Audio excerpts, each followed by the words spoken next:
Hello everyone, তোমরা কেমন আছো? আশা করি ভালো আছো। আমিও ভালো আছি। তো অনেকদিন ধরে সবাই মিলে ভাবছি তারাপীঠে গিয়ে মায়ের পুজো দেবো, মায়ের দর্শন করব। যেই ভাবা সেই কাজ, সবাই মিলে বেরিয়ে পড়েছে। এই দেখো অনেকটা সকালই, এখন ভোর 5টা বাজে। আমরা সবাই লাইনে দাঁড়িয়ে যে মায়ের পুজো দিয়ে নিলাম। তো এখনও কিন্তু আকাশটা পুরো পরিষ্কার হয়নি। সকালটা হালকা হালকা, এখনও আকাশটা চারপাশে হালকা অন্ধকার আছে। প্রায় 6টা বাজে এখন। তো এখন পুজো টুজো দিয়ে আমরা এখন রুমে যাব। তো সকাল সকালই চলে এসেছি, তাহলে একটু ভিড়টা কম থাকে আর ভালোভাবে পুজো দেওয়া যায়। আর আমার ভয়েসটা যখন দিচ্ছি তখন চারপাশে গাড়ির আওয়াজ প্রচুর হচ্ছে, কেননা আমি এখনও রুমে আছি, হোটেলে আছি, যার জন্য চারপাশে গাড়ির আওয়াজটা হচ্ছে। তো যাই হোক, আমরাও মায়ের তারাপীঠে ওখানে পুজো দিয়ে রুম থেকে বেরিয়ে যে দেখো সোজা বেরিয়ে পড়েছি। আর তারাপীঠ থেকে অনেকটা দূরেই চলে এসেছি। এসে এখানে চায়ের দোকানে চা, ঘুগনি, মুড়ি আর চপ খেলাম, আলুর চপ। আর এখানে প্রত্যেকটা চায়ের দোকানে ঘুগনি মুড়িটা দেখি থাকেই।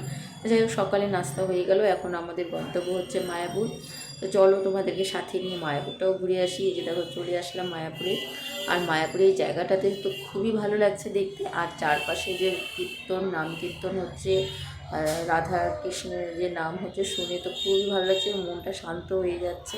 তো গলাটা প্রায় শুকিয়ে গেছে, ওই জন্য একটা ঠান্ডা কিনে নিলাম। আর এখানে কিন্তু বেশ গরম, আমাদের মাটিগাড়া শিলিগুড়ির থেকে যথেষ্ট গরম আছে এখানে। তো চলো, এখানে যে রুমটা নেওয়া হয়েছে ওটাও তোমাদের সাথে শেয়ার করে নিই। এই হচ্ছে রুমটা। তারাপীঠে যে রুমে ছিলাম তার থেকে রুমটা বেশ অনেকটাই ভালো আর বড়সড় আছে। এটা হচ্ছে বাথরুম, আর উপরে ফ্যান আছে। আর এই যে দুপাশে দুটো বেড দুটো দেখে মনে হচ্ছে না বড়, কিন্তু যথেষ্ট বড়। তো যাই হোক, আমাদের সবার হয়ে যাবে একটা রুমে, এক রাতে দিতে ব্যাপার। আর আমার অবস্থা দেখো কী অবস্থা, এখন ফ্রেশ হবো। তো এসে পড়েছি যে খাওয়া দাওয়া করতে। খুবই খিদে পেয়েছে, সকালে যে ঘুগনি মুড়ি খাবার কিছু খাওয়া হয়নি। তো এখানে এসে নিরামিষ খাওয়া দাওয়ারই করছি, কারণ কিছুক্ষণ পরে ভাবছি পুরো মায়াপুরটা একটু ঘুরে দেখবো, যতটা ঘোরা যায়।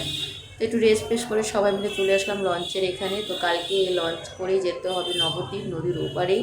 তো যার জন্য একটু ঘুরে দেখে যাচ্ছি, যেহেতু মন্দিরগুলো এখনও বন্ধ, সব খোলেনি। আর যতক্ষণ মন্দির না খোলা আছে মন্দিরে তো যাওয়া যাবে না। তো ভালো লঞ্চের দিক থেকে একটু ঘোরা যাক। এই যে দেখো চলে আসছি।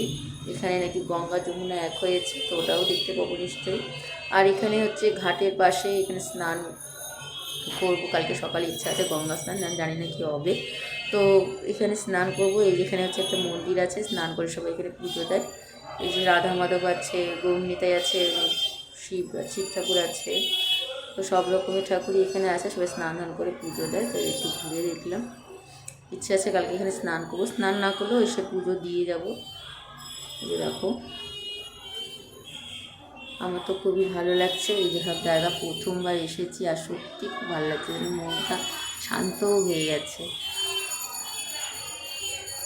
চারপাশটা পরিবেশটা বেশ ভালো। তো যাই হোক, রাত্রেবেলা আমরা একটু ঘোরাঘুরি করে স্কনের ওখানে, তো মোবাইলে একটু ভিডিও করা অ্যালাউ নেই, যার জন্য কিচ্ছু করতে পারিনি। তারপর ওখান থেকে বেরিয়ে এসে ফুচকা খেলাম। আর ইচ্ছে আছে গোপী ড্রেস নেওয়ার। মায়াপুর নবদ্বীপে এসেছি আর গোপী ড্রেস নেবো না তা কী করে হয়? তো এসব বরদেরকে নিয়ে আমরা বেরিয়ে পেয়েছি গোপী ড্রেস কিনতে। তো চলো, tata, bye bye, good night.